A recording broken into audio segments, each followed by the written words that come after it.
So, we've been looking at the introduction to a book called Sefer Hachinuch, which means the book of education. It's a book written about 800 years ago by one of the thinkers of the time, a rabbi from Spain, who wrote to his son, who was about to have a bar mitzvah, to try and teach him the meaning behind the mitzvahs. And in his introduction, he first tries to answer a few of the more common arguments that are leveled against Judaism, or questions that a skeptic would ask about Judaism. And so one by one he attempts to answer in a way that a 13-year-old of the time would appreciate, questions that a non-believer or somebody who's skeptical about Judaism would ask. So he first described how valuable Torah is. How Torah, the wisdom of Torah, is divine wisdom. It is the godly look at the world. And so now he's going to ask another question. We're on the front page there, which is page 19, the right column, at the bottom there, the new paragraph. That's where we're up to in the Hebrew. So on page 19, the left side, the right column at the bottom. V'im yishal hashoyel. So a questioner, a skeptic, may ask the following question. Mahu inyan shenosen Hashem Torah yukara kazul of Adam. Why would God give such a valuable thing as the Torah to human beings? Halal l'shem baruch hu l'hakol. God has everything. He is omnipotent. He's got it all. Ulam aloseh v'chvoda ein shir, and His greatness has no limit whatsoever. U'biydias b'nei adam koich ma'asav ein tosefes l'chvoda, and nothing is added by human beings knowing God's greatness.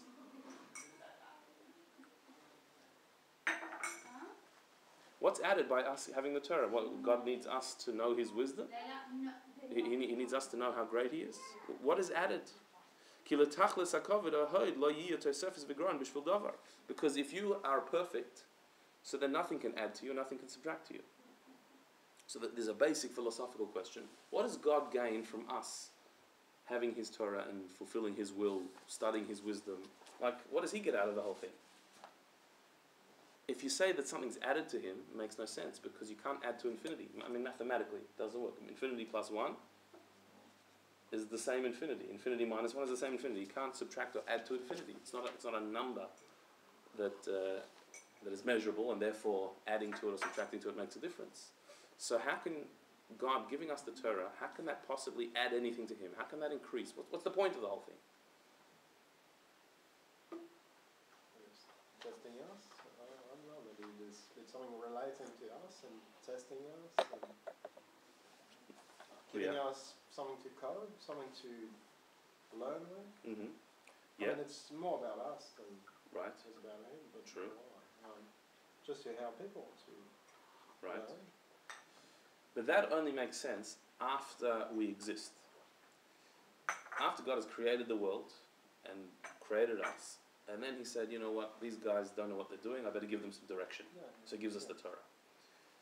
But this question is going a little bit deeper than that, and saying, but why did He create us in the first place? Because the Torah's understanding is that Torah actually preceded creation. Even though the Torah was given at a certain point in creation, but the wisdom of Torah, the point of it, the idea, the concept preceded creation. God created the world in order that there should be Torah, not the other way around. He didn't give the Torah in order to make the world better. He created the world in order to express the Torah, for a place, an arena, a stage for the Torah to be. So the question here is not just because you could say, yeah, without Torah, what would we be? We'd be lost. We wouldn't have morality. We wouldn't have goodness. We wouldn't know what our point is and our mission is. Okay, but our question is deeper than that. Why did God create us in the first place? And then give us the Torah?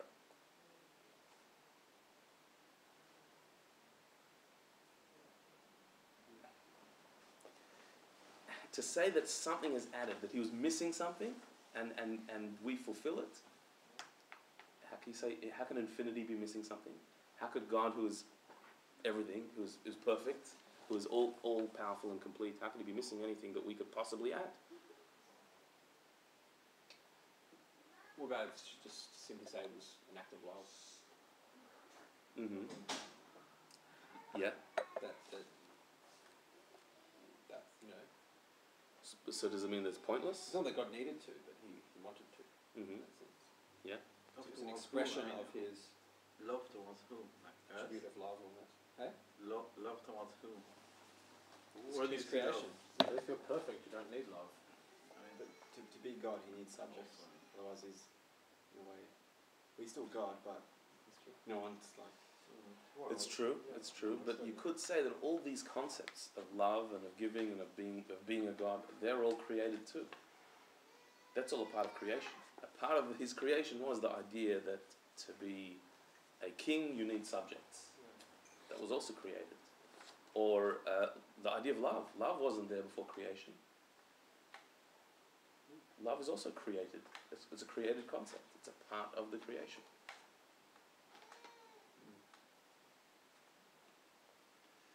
so it was bored. I mean, there was nothing before. Just him. I mean, no Boredom fight, no boredom was love, also no- a concept that's created, and What it's was not that? there was nothing. There was just him. Yeah, so And if he's perfect, he's not missing anything.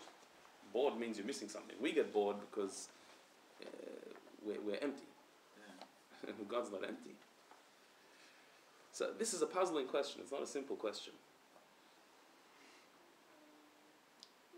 I mean, it's like all these things are just, but our reality cannot understand any of this. Yeah. We don't have. It's just a different reality. Right. Essentially, that's what it comes down to, right? Yeah, that's true. But having said that, and we always will come to that, whenever we talk about God, we'll always come to the idea, well, we can't really understand him. That's true. But he didn't create us just to not understand him. He created us with a mind to try and grasp whatever we can. And as high as our minds can reach, that's how far we should go. Recognizing that it's limited. We can only go so far. And there's a certain point that we're going to have to say, we don't know any further. So there's always a balance in Jewish philosophy between just saying, well, we just got to accept it and have faith, or we have to investigate and try and understand.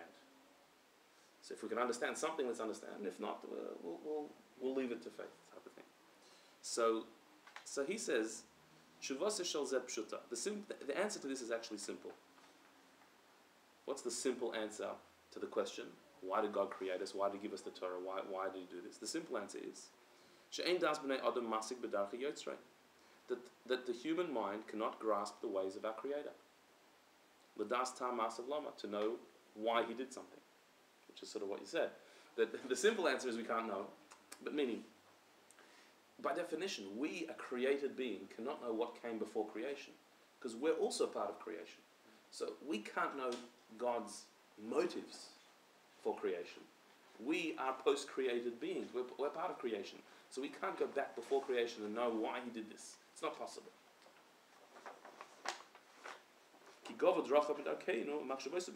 Because God's ways are infinitely higher than our ways, and his thoughts are higher than our thoughts. Meaning, our thought process, our logic, this is all a part of creation. God created, he's the cause of it. So he's not bound by these things.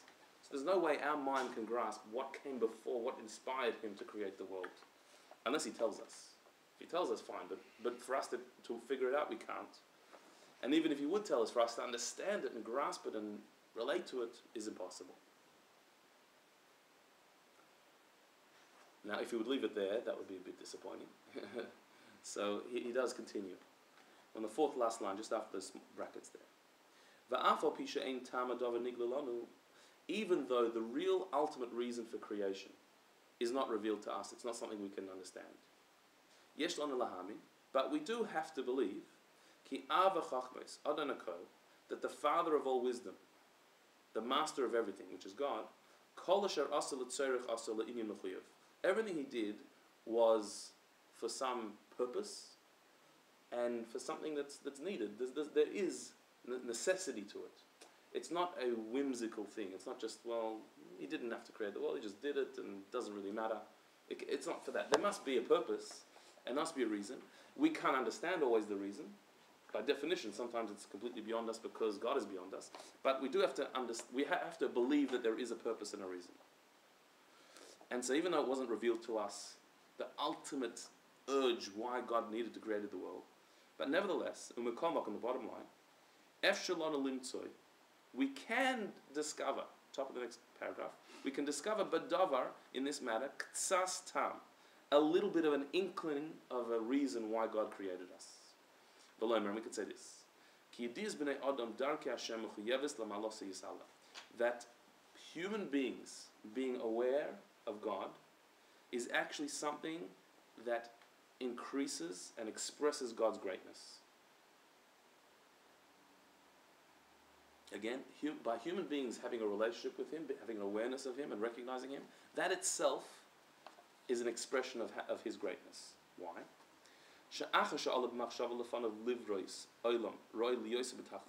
Because if God is creating a world already, then that world must be an expression of His completeness. It must be a complete world. Can't be something missing. Because if God is complete, so His actions, everything He creates, should also be complete and perfect. And indeed, it's true. That Hashem, God, put everything in this world to allow it to be complete.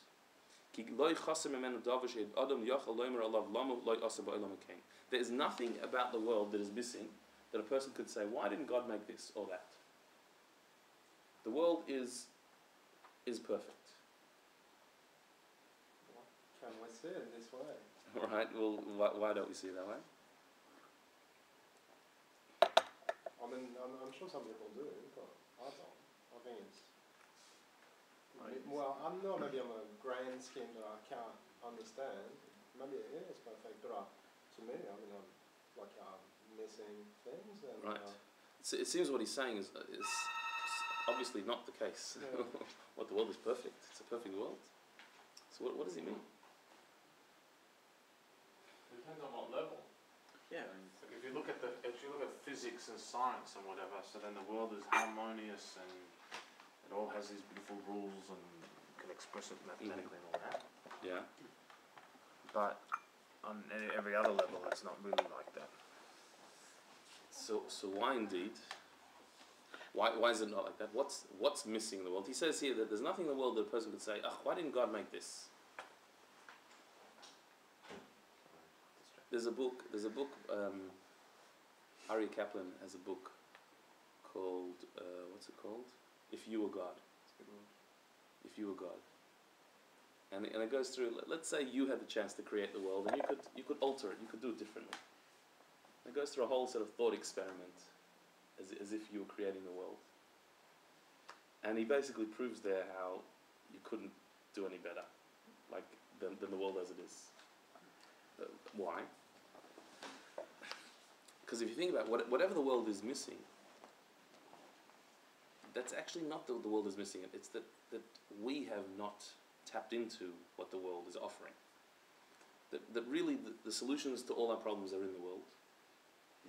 All of our needs are here. There's actually nothing missing in the world. It's just people, we sometimes stuff it up. We have free choice and we don't always make the right decisions.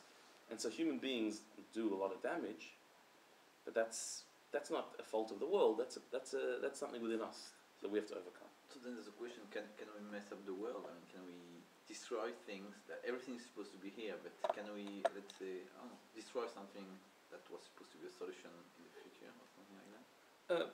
Possibly, but not that we could actually completely stuff up God's plan. God's plan is going to work out either with us or in spite of us. We can slow it down. We can delay things. We can make things a bit slower. But eventually, it's all going to work out. Like even the whole messianic promise, when Mashiach comes, there'll be no disease and there'll be no war and all these type of things. They don't have to be seen as miraculous, supernatural things that somehow the world's going to change and there's going to be no sickness.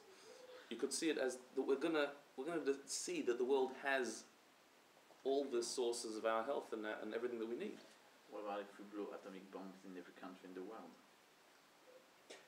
I mean, why not? Well, it could happen. The Rabbi said it couldn't happen, but why not? I mean, I think it could possibly happen.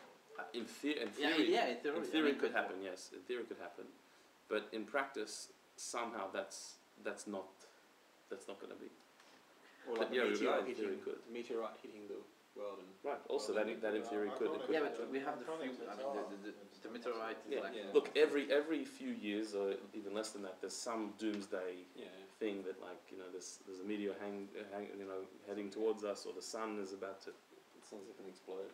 or whatever it is. An international disease, it's incurable. And usually these things cause a lot of panic, and it ends up that a lot of investment is in one sort of area of study or development, and then it blows over like it was not really such a big deal. So I don't think we have to worry about the world ending, and those type of apocalyptic things that come up. They're not a major worry, but the fact that human beings have within the world everything we need. It's all here, and it's just a matter of us using it properly. That's what I think he's saying here. That the world has everything that it needs. There's enough food in the world to feed everybody, for example. No question. Yeah, but doesn't mean everyone has enough. And then some people have too much. Right. So whose fault is it? It's ours. Well, Is it ours? it It's is, ours. but No? it's very hard to tell it's our fault when some little kids in Africa doesn't have enough food. They don't have the Not that it's our not that it's our fault, but it's human beings' fault. yes. Collectively human beings' fault. Yeah, absolutely. Yeah. So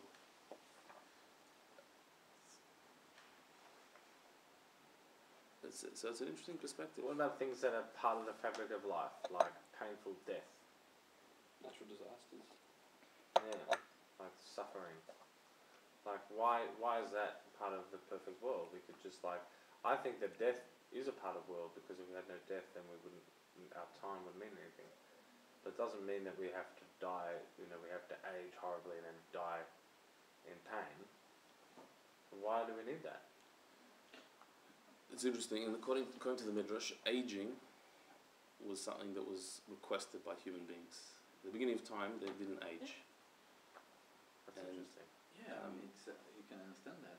the first person to age was Avram. Abraham was the first to age because the Midrash says that he looked exactly like Yitzchak, his son. Isaac and Abraham were spitting image, and people confused them. And so Abraham said that it's not right. People go to him thinking it's me think it's him. It's like it doesn't make sense. So he prayed that a person of age should look old. Did you see the movie In Time? Yeah. It's like people ask, like time is the money, and the rich people believe forever, and at the end of the day they don't want to live And forever. everyone is 25. Yeah. Weird. Yeah. Okay, so look, that's a. Isn't that something that we could fix? People could age nicely without any kind of bad side effects. Possibly. I mean, even death wasn't part of the original creation. Death came about through the sin. The sin of the first people. So, death, pain, suffering, all of that is added to creation.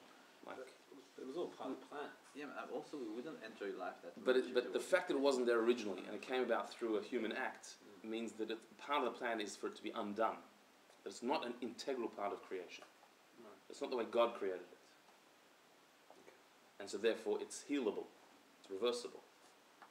But we don't have much time. I mean, if Moshiach is supposed to come back pretty soon, I mean, we only have a few hundred years before we totally reverse the way we're thinking, and it doesn't look like we're going to do that. Things change pretty quickly these days. Yeah, I suppose, but people are still, a lot of people, it's very hard for me to believe that people are going to suddenly become good in only a few hundred years. Like, I don't know, it's possible. Sorry, how many? 100. What? 100 years.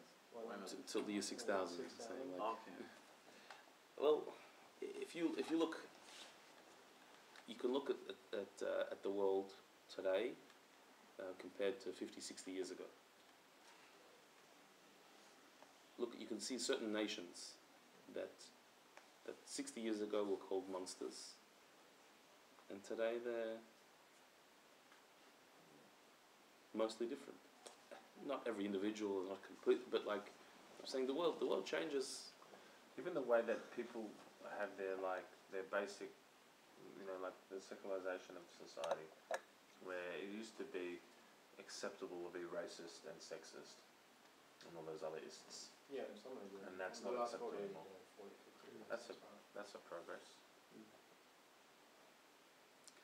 So let's see where he goes with this. He's saying that the world has in it, at least it has the potential for completeness in it. There's nothing missing in the world.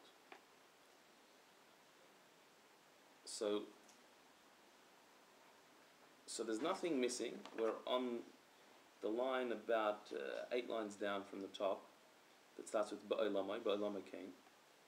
There's nothing in the world that you could say, why isn't it here? Why doesn't it exist? Everything is here that we need. All wisdom, all possibility of understanding is here in the world. We just need to study it and reach it. Now, he says like this: God created in his world disembodied intellects, which is angels. Angels is one of the creations of the world.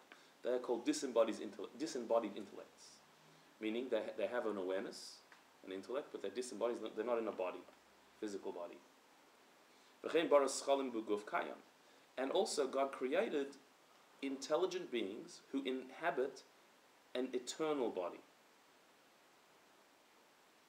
What are they? And that is the heavenly bodies. The heavenly body, even in English we call them bodies, heavenly bodies, the stars and the sun and the moon and the planets, they have intellect. Yeah? And they have a body that doesn't die, unlike our bodies. We'll talk about this in a minute. And then on earth, he also created beings that have a body and have intellect, which is the human being.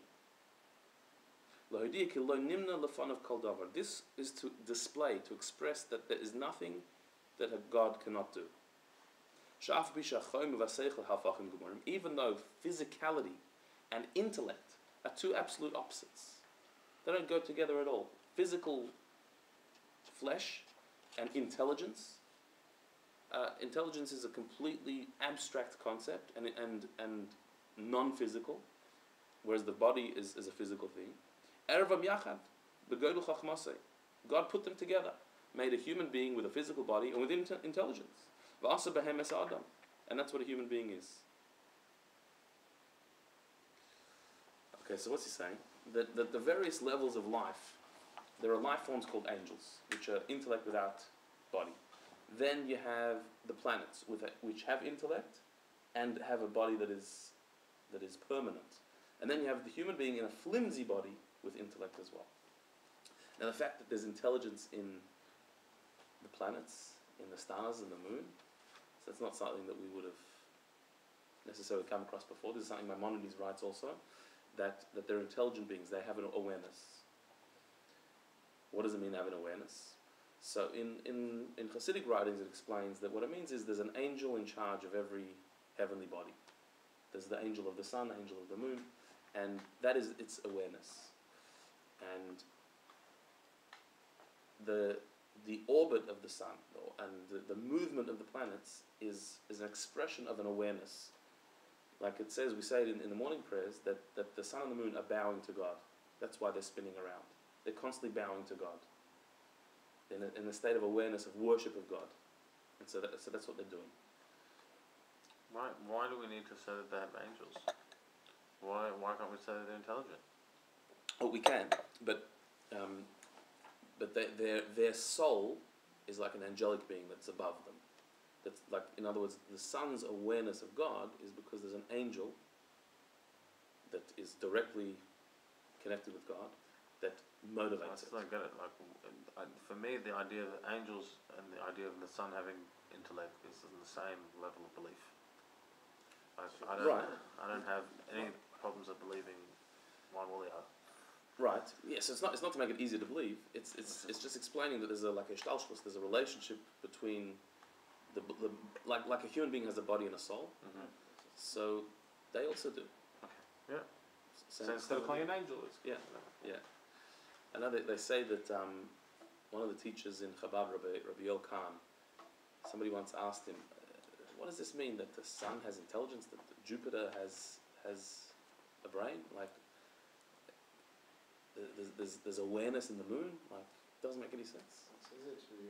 It's easy to understand for the Earth because there's a full ecosystem, and the Earth is healing itself and it's doing things by itself. But for like another planet, maybe it's a little bit harder to understand. But even with Earth, to say there's an intelligence, like an awareness. Awareness is different. Different Intelligence, from choice. I don't know, maybe. It's different from choice, and awareness is different from a choice. On, An animal An has animal awareness aware, and intelligence and doesn't have a choice. on a scientific level, the Earth as it is, probably, everything connects and everything is. So I'm not talking about intelligence on a scientific level. There's intelligence in the system of Earth, Awareness. but awareness is different. Yeah, You could say the same about a machine. That it's a very intelligently designed, but that it is aware. Like that's so. Rabbi Khan, when he was asked this question, said, "So let me ask you, the grey matter between your ears, does it make sense that there's intelligence in that? Does that make more sense to you? Like, why should a brain have intelligence in it? It's at the end of the day, it's a piece of flesh. Yeah. I mean, maybe it's a very complex piece of flesh, but it's just like it's a piece of meat. So it should have awareness and intelligence in it. That makes sense. So a big rock in the sky has intelligence as well. Like, why is it any less surprising? What if you would program a computer to answer all your questions and be aware? Does that make it aware, really? Does that give it intelligence? Like artificial intelligence, is that real intelligence? No. Oh, that's my point, some point. So what are you saying? Saying that what categorizes awareness is something beyond the system of it, what it is. Mm-hmm. So, just because something can give an answer or be aware of its reality, even respond differently to different circumstances, doesn't make it conscious. Right. It's not. It doesn't really make it intelligent either. That's not really seichel. What a computer has, I don't think, could be really called seichel. It's not really intelligence that it has. I mean, we it's an intelligent creation, but it doesn't have its own intelligence. Might soon. Very soon. Because all intelligence is learning from the situation. That's the question. What's the definition of intelligence? Maybe are we smart enough to create creations that would make the world a perfect place and then replace us? I mean, maybe that's the way. I mean, if there's everything here, we're not good enough to do it ourselves. We can create creators. No, we are the purpose. Like that. That's in theory. All these things are theoretically possible, but. So anyway, his point here is that intelligence is found in various forms. We find it in the angelic realm.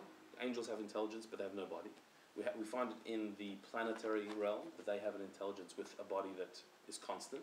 And then in the human realm, we are the lowest of the rung because we have bodies that are completely fallible, mortal, limited, fleshy bodies. And yet we also have intelligence. And that is even more remarkable. For an angel to have intelligence is not so surprising because they're refined beings.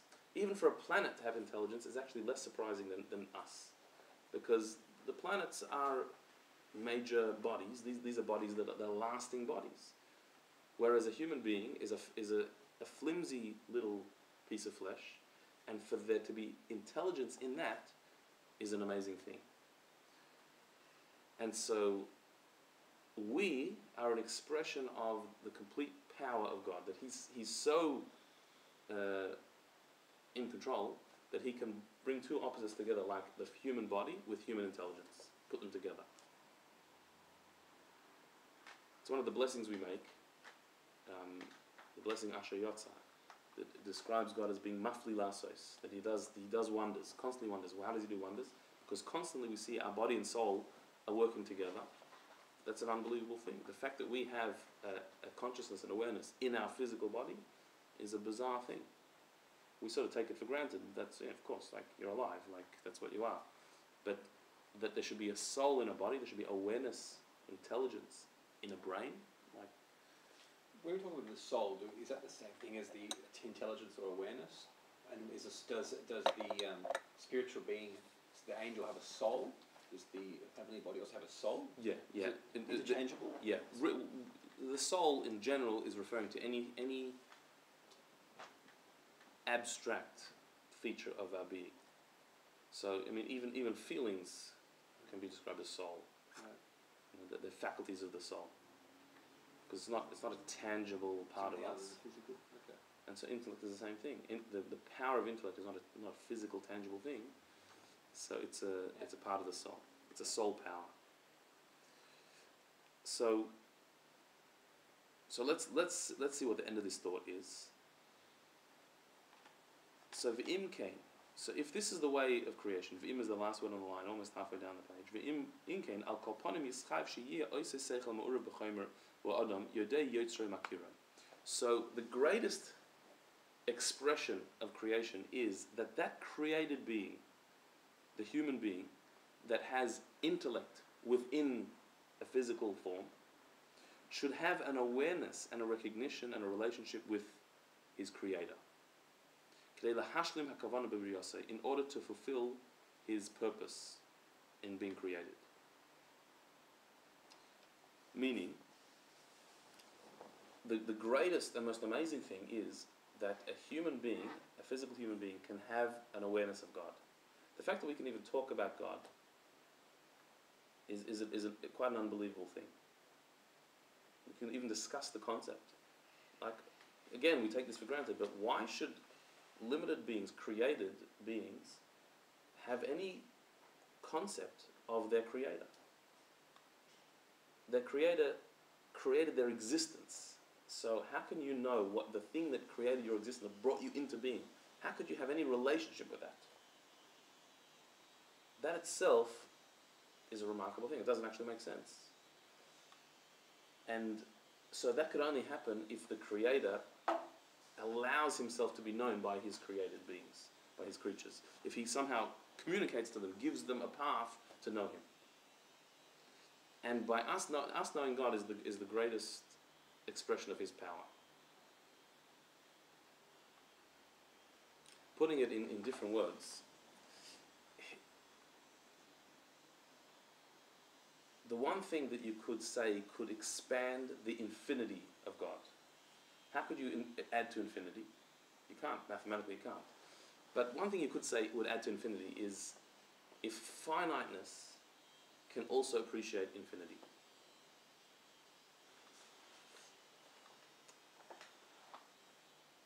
Meaning that if a finite creation can relate to God's infinite self, so that's an expansion of infinity in a way.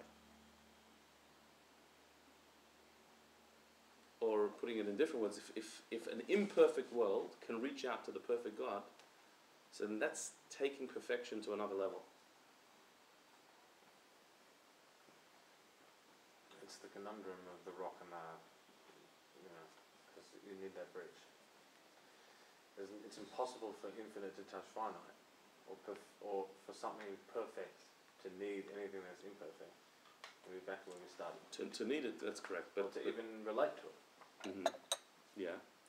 So you have to have this big leap. Although one of the Kabbalists, the Avodas HaKodesh, says a very interesting line. He says that that's not true. He said if you are unlimited, truly unlimited, so then that must include limitation.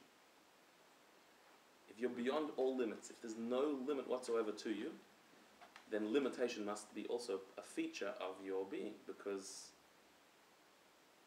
otherwise you're limited. Right? Can God lift the rock? Is there a rock that God can't lift? No, Yeah. Okay. So there's two answers you could say to that. Can God create a rock that's too heavy for himself to lift? That's the question. You heard that question before? It's one of those ones they say, this proves that God doesn't make any sense or is impossible, because can God create a rock that he can't lift? If he can create that rock, so then there's something he can't lift, so he's not perfect. If he can't create it, he's also not perfect. Right? So there's two approaches. One approach you could say is that he can create it and lift it. But how how does that make sense? Because he also created logic. Logic says if it's too heavy, you can't lift it. If you can lift it, it's not too heavy. That's logic. God created logic. He's not bound by logic. So he can create a rock that's too heavy for himself, and he can lift it too. Because he's not bound by logic. That's one way you could approach it. But another way is you could say that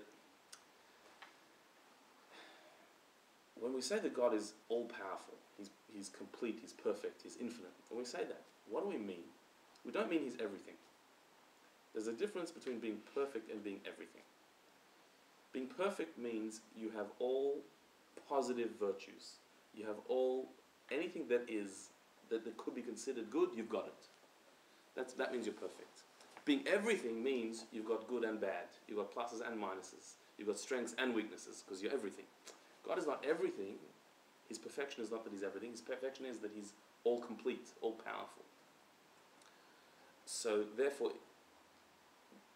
to say, well, if God is complete, so then can he make a mistake? Or can he destroy himself? Or can he duplicate himself? All of these questions,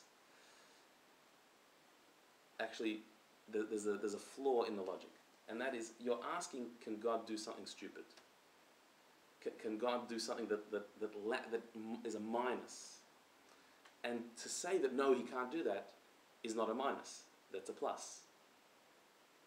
Double negative is a plus, right? To say that God cannot make a mistake is not a negative about God. That's a positive about him. That expresses his completeness. To say that he cannot destroy himself is to say positive, because he's infinite. To say that he can't duplicate himself also is a positive, because there's nothing like it. So to say that he can't create a rock that's too heavy for himself to lift is also a positive. It's actually not a negative. So it's not taking away from his all-powerfulness. But what here, there's a different idea. That, okay, he cannot be imperfect, but we can. Human beings can. And finite, limited human beings, when we recognize God and have a relationship with him, so then we have taken him into the world of imperfection. Somewhere where he couldn't really go on his own. Not because he's missing something. He's not missing anything, but because he's perfect. And the fact that an imperfect, finite, limited, fallible, mortal human being can relate to God, that in a way extends the realm of infinity. That expresses his all-powerfulness. That he could create something else, something separate from him, which is us, something that has free choice, that could go any way we want, and that we should willingly choose to invite him into our lives. That is actually an achievement. Why he wanted this, why he needed this, what it's all for, that we already can't answer. We can't go there. We can't know what the motivation was, but we can appreciate that creating us is adding something. You can almost say it's adding to infinity, almost. So he concludes.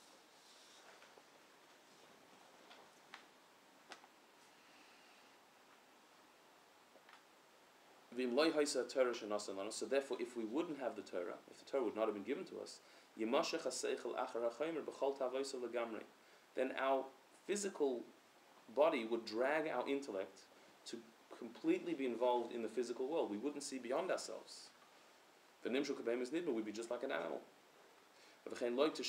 And so therefore, Hashem's creation would be incomplete. We would be physical beings with this intellect that's able to grasp beyond us, but has nowhere to go, nothing to explore.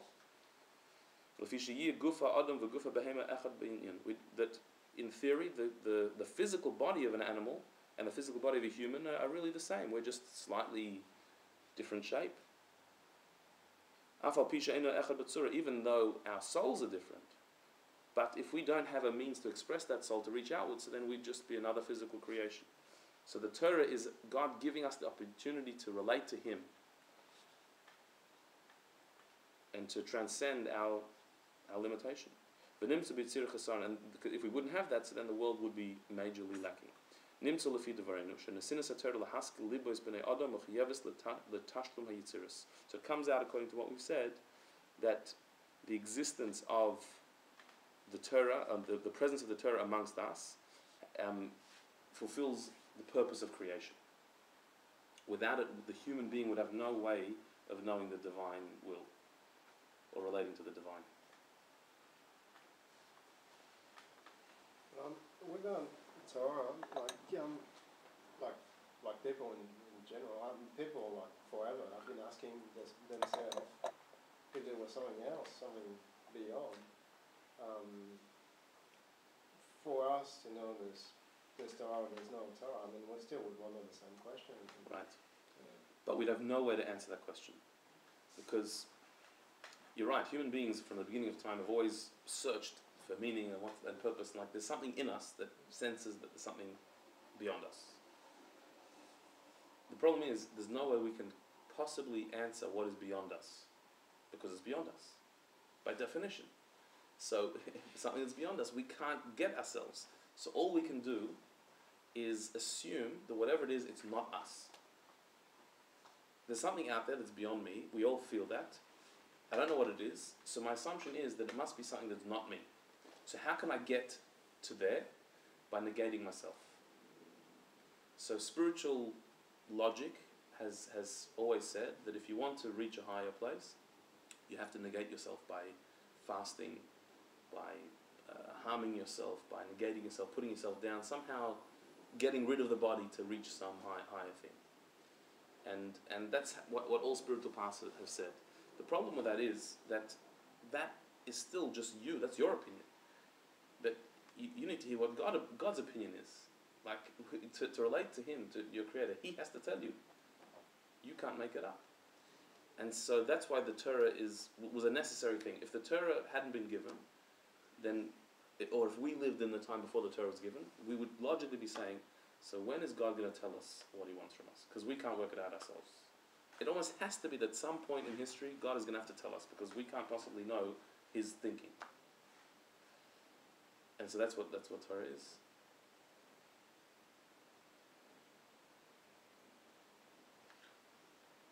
That's also what other religions try. Like they always have a starting point where God is telling something to someone to tell other people. I mean, you can't. It starts off something like that. The truth is, the Torah was the first. Judaism was the first to suggest that. There was no. We take it for granted that religion means God telling people what to do. Yeah. That was totally not what religion was in ancient times. There was never instructions. In paganism, the gods were not interested in people's lives. They didn't tell people how to live. Give an instruction, give a commandment. So how did you decide to? No, the gods were like your, like had to sacrifice to them. Yeah, you have to appease why them. sacrificing? Why doing this? Why doing that? Why? Because the priest made it up. Who knows? Again, because that made sense. What made sense was to give away something of you to bribe. Like that was like in human. If you had a person in power and you wanted to appease them, so you gave them gifts. So it made sense to them to give gifts to the gods to try and appease them. But none of them said, you know what I think we should do? I think we should wrap leather around our arms. None of them even said that, you know what we should do? We should give money to the poor. Right. They didn't come up with that, which is also obvious. Right. Yeah, or be a good person. Yeah. Because there was never a concept that the gods would care how we live our lives or who we The are. Aboriginal people had like an interesting idea that is quite different to like some of the other ancient beliefs. Not, in the sense that this like connection to the land, and they had, I suppose, stories around creation. Mm-hmm. They saw it, but Yeah. it was just different. It was different to what you imagine the Egyptians thought of their pharaohs. Mm-hmm. Yeah. There wasn't also a concept of good and bad. So how could they become good persons if they didn't know what was good and what was bad? I mean, like we are relating to the Torah, we're looking to the Torah, what's good, what's bad. Well, remember, it started with Adam and Eve and Noah, and there was goodness from the beginning. When Cain killed Abel, he knew he did something wrong, and he was held accountable for it. How did you know? Because good and evil are an innate part of human nature. Like we do have an awareness of that, but it can get lost. It can get de-educated. That's what he's saying here, no? That's why he says that Then we'd be like animals that. yeah. It doesn't say that we would be animals. He says that we would slowly kind of tend after the physical and all our desires until we become totally like animals. Mm-hmm. It's like a process. De-evolve. Mm.